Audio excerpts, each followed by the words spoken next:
Inquiry है उसका, और वे दोनों जब हो जाएंगी तो उसके बाद आगे बात होगी। 1500 रुपए को लेकर जो आज कंफ्यूजन हुआ है उसकी बात कर लेते हैं। और ये कंफ्यूजन दरअसल आज पहली बैठक थी कैबिनेट सब कमेटी की, और ये जो कैबिनेट सब कमेटी है ये बनाई गई है कर्नल शांडिल की अध्यक्षता में।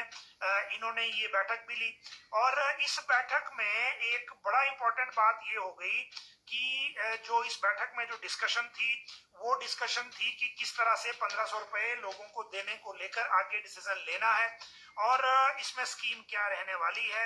इस स्कीम में जो लोग इसमें से छटनी करनी है वो फॉर्मूला क्या होगा, और जो किस तरह से ये स्कीम इंप्लीमेंट की जाएगी, कितनी फाइनेंशियल इंप्लीकेशन होगी।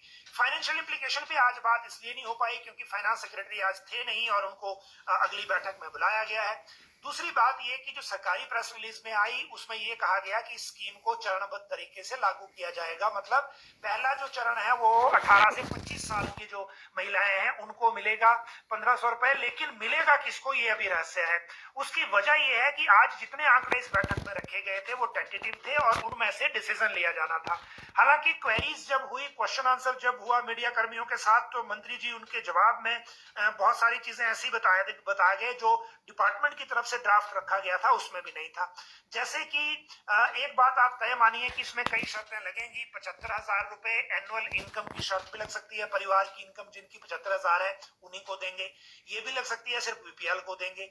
ये भी लग सकती है कि जो किन किन स्कीमों के तहत पहले पात्र हैं उनको देंगे या नहीं देंगे। जैसे कि 8,21,000 ऐसी महिलाएं आइडेंटिफाई की हैं जो स्टैटिस्टिक्स डिपार्टमेंट है उनके डाटा के माध्यम से, कि उनको इसके बीच में लाया ही नहीं जाएगा। जो सरकारी कर्मचारी हैं या टैक्स पेयर हैं या आंगनबाड़ी वर्कर, सहायिका या आशा वर्कर हैं, या फिर किसी तरह से पेंशनर हैं, चाहे फैमिली पेंशन चाहे सेंट्रल पेंशनर हैं, और या फिर जो पहले से सामाजिक सुरक्षा पेंशन ले रही हैं, तो ये तो बाहर हो जाएंगी।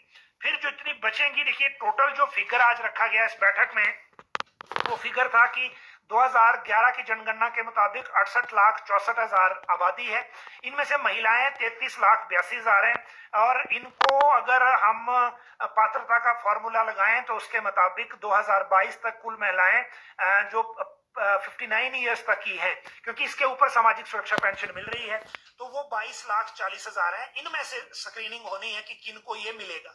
एक चीज जो बड़ी अजीब मंत्री जी कह गए वो ये कि एक फैमिली में महिलाएं चाहे 4 हो, मिलेगा सिर्फ एक को। वो एक बड़ा उलझन वाला काम हो जाएगा। पहला तो ये कि वोट तो चारों ने दिया है तो फिर एक को क्यों मिलेगा।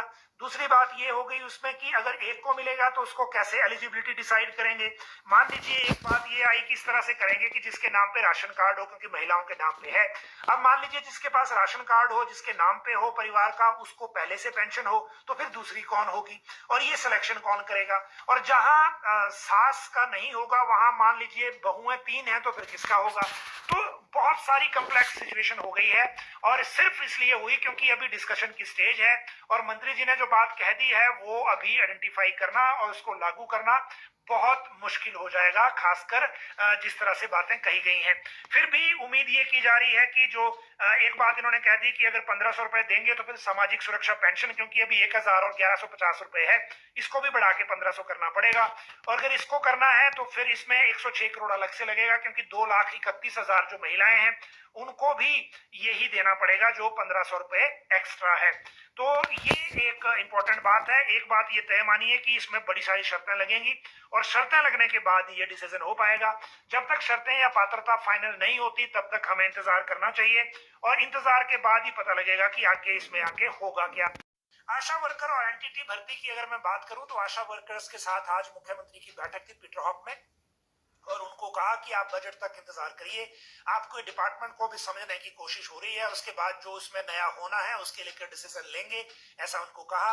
और जो आशा वर्कर की भर्ती अलग से एनएचएम के माध्यम से होनी है उसको लेकर अलग से प्रोसेस चल रहा है, और उस भर्ती में अभी भी कोई ऐसा डिसीजन नहीं हो पाया है कि वो कब वो होगा। रिजल्ट के इंतजार में हजारों उम्मीदवार हैं। 780 पदों को लेकर ये भर्ती प्रक्रिया एनएचएम ने की है, और इसीलिए इसमें इंतजार हो रहा है कि ये क्या कब इसमें होता है डिसीजन और कब ये भर्तियां जो हैं फिर उसके बाद शुरू होती हैं।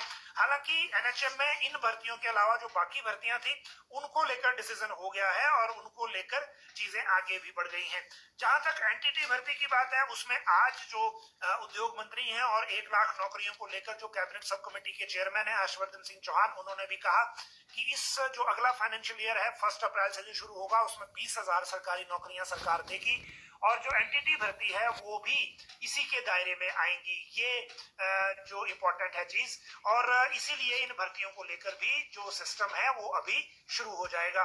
जहां इसके बाद अगली अगर एक बात है तो वो हमीरपुर जो कर्मचारी चयन आयोग है उसको लेकर भी कर देते हैं, क्योंकि 2-3 दिन से हम इसको ट्रेस कर रहे हैं कि उसको लेकर सरकार आगे क्या करना चाह रही है। अभी जो कुछ डॉक्यूमेंटेशन जो चीफ सेक्रेटरी को डॉक्यूमेंट दिए थे, जो इंक्वायरी ऑफिसर लगाए गए हैं शिक्षा सचिव अभिषेक जैन, उन्होंने कुछ डॉक्यूमेंट दिए हैं और लेकिन साथ में ही 15 दिन और मांगे हैं इंक्वायरी को लेकर। तो जो बाकी इंक्वायरी खासकर जिसमें सिफारिशें की जानी है कि आगे वे फॉरवर्ड क्या है इस आयोग को बहाल करने का या आयोग की जो भर्तियां हैं वो किसी और को देने का, उन भर्तियों को लेकर अभी कोई डिसीजन हुआ नहीं है, तो उसके लिए अभी इंतजार करना पड़ेगा। एसआईटी की अगर जांच की बात करें तो वो रिपोर्ट फाइनल वाली अभी राज्य सरकार को नहीं आई है। वजह यह है कि कुछ ऐसी भर्तियां बीच में इन्वॉल्व हो गई हैं जांच में जिनके रिजल्ट निकलने के बाद उनमें जो पास लोग हैं वो नौकरियां कर रहे हैं, अपॉइंट हो गए थे, और एसआईटी को भी लग रहा है अब कि जितना इसको खोदेंगे उतना मामला और कॉम्प्लिकेटेड होता जाएगा। इसीलिए हो सकता है कि राज्य सरकार या पर्सनल डिपार्टमेंट के साथ कुछ डायरेक्शन या कुछ जो इंस्ट्रक्शन है उसमें कोई बात आए, लेकिन फिलहाल अभी इस पर डिसीजन नहीं है कि हमीरपुर कर्मचारी चयन आयोग को इमीडिएट सस्पेंशन उसकी खत्म हो जाएगी, ऐसा अभी कुछ नहीं है। एक बात बिल्कुल क्लियर है कि जो सस्पेंशन है वो एज इट इज बहाल नहीं होगी। जिस फॉर्मेट में अभी आयोग काम कर रहा है वो फॉर्मेट आगे नहीं चलेगा, ये तो बिल्कुल क्लियर है।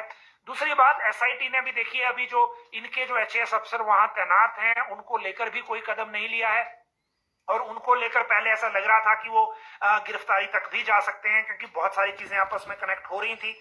लेकिन अब जिस तरह से ये चीजें बाहर आ रही हैं, खासकर नई भर्तियों को लेकर जो एसआईटी की इंक्वायरी है उसमें बहुत सारी परीक्षाएं इन्वॉल्व हो रही हैं, और ऐसी परीक्षाएं जिनमें चयनित लोग नौकरियां कर रहे हैं अभी, तो उसमें फिर ये साबित करना बहुत मुश्किल हो जाएगा कि जो पास है परीक्षा वो सच में पेपर लीक से ही की थी कि वैसे की थी, खासकर अगर कोई मनी ट्रांजैक्शन बीच में नहीं मिलता है।